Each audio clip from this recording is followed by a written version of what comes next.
Footage of the world's largest nuclear explosion, caused when the Soviet Union detonated the so-called Tsar Bomba almost 60 years ago. The hydrogen bomb, which carried the force of 50 million tons of conventional explosives, was detonated in a test in October 1961, 5,000 meters over the remote Novaya Zemlya archipelago above the Arctic Circle.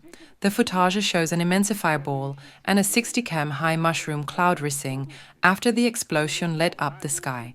The views were captured from several angles by cameras installed on the ground and on board 2 Soviet aircraft. Через несколько секунд после взрыва диаметр пылевого столба составлял около 10 километров. Увеличиваясь в размерах, облако медленно поднималось вверх. В своем конечном развитии оно достигло